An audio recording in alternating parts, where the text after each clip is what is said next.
لاکھوں سلام ہو۔ اب آپ کہتے ہیں کہ نہیں وہ کسی اور کے بیٹے تھے اور جھگڑا تھا اور سیاسی اختلاف تھا۔ میں نے ابھی عرض کیا کہ بات ناموں کی نہیں، بات رشتوں کی نہیں، بات کردار کی۔ لاکھوں سلام حضرت ابو بکر کے فرزند حضرت محمد پر رضی اللہ تعالی عنہ۔ حضرت محمد بن ابی بکر جنہیں مولا امیر نے فرمایا یہ میرا بیٹا ہے، جناب اسما بنت امیس حضرت محمد بن ابی بکر کی والدہ، اور حضرت ابو بکر جناب محمد کے والد۔ جناب اسما بنت امیس، میں چاہتا ہوں کہ جناب محمد بن ابی بکر کا ذرا بیک گراؤنڈ تھوڑا سا پلیز، آج کے وقت میں ضرورت ہے۔ محمد بن ابی بکر کی والدہ کا عقد پہلے ہوا جناب جعفر کے ساتھ، جناب جعفر طیار کے ساتھ۔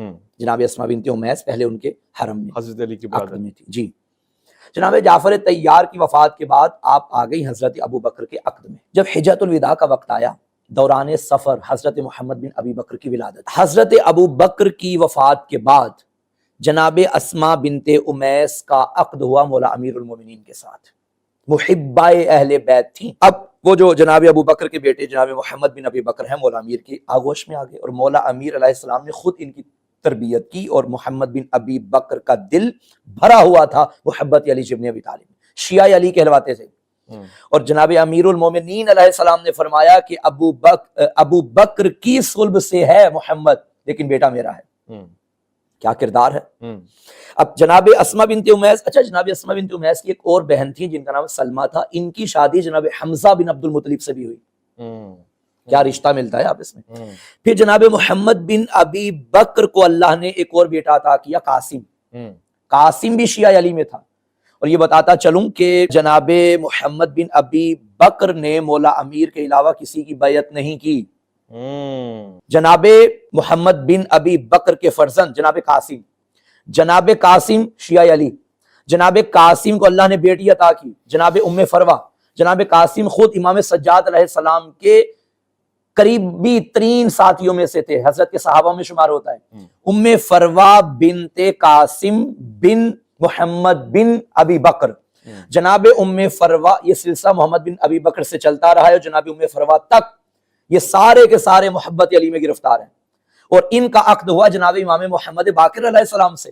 اللہ نے جناب ام فروہ کے ذریعے امام باقر علیہ السلام کو امام جعفر صادق علیہ السلام عطا کی۔ اب پتہ چلا ہمارے ہاں تو رشتہ داری یا ناموں کی تو کوئی مسئلہ ہی نہیں ہے، ہمارے ہاں معیار کردار ہے۔ آپ فرما رہے ہیں کہ حضرت ابو بکر کے فرزند سے، یعنی ان کی پر پوتی سے یا پوتی سے جا کے امام جعفر صادق کی، بالکل، تو یہ تو خوبصورت مثال ہو گئی۔ بالکل بھائی، رسول اللہ کے ایک چچا حضرت ابو طالب ہے، ایک چچا ابو لہب ہے، ایک چچا وہ ہے جس کے بارے میں قرآن فرما رہا ہے الم یجد کا یتیما فآویٰ، اور ایک چچا وہ ہے جس کے بارے میں قرآن فرما رہا ہے تبت یدا ابی لہب وتب۔ دونوں چچا ہیں، مگر ہمارے نزدیک قرآن کے نزدیک یہ قرآنی بیسک تعلیم ہے اسلام کی، معیار کردار ہے۔ میں بلکہ آسان الفاظ میں کہوں کہ اگر کوئی مصطفیٰ کو صرف بھتیجا سمجھے وہ ابو لہب بنتا ہے، اور جو محمد کو اپنا عقیدہ بھی سمجھے وہ ابو طالب بنتا ہے۔ جناب محمد بن ابی بکر کا تذکرہ ہونا چاہیے، علماء اہل سنت سے ہمارا گلہ ہے، کیوں نہیں ذکر ہوتا جناب محمد بن ابی بکر کا؟ جناب محمد بن ابی بکر کا تذکرہ ہوگا تو بتانا پڑے گا کہ محمد بن ابی بکر کا قاتل کون تھا۔ اچھا، حاکم شام نے محمد بن ابی بکر کو قتل کروایا، اس نے بندے بھیجے جنہیں حضرت محمد بن ابی بکر کو وہ گدھے کی کھال میں بند کر کے جلا دیا گیا۔ جنگ جمل میں، جنگ صفین میں محمد بن ابی بکر مولا امیر کے ساتھ تھے۔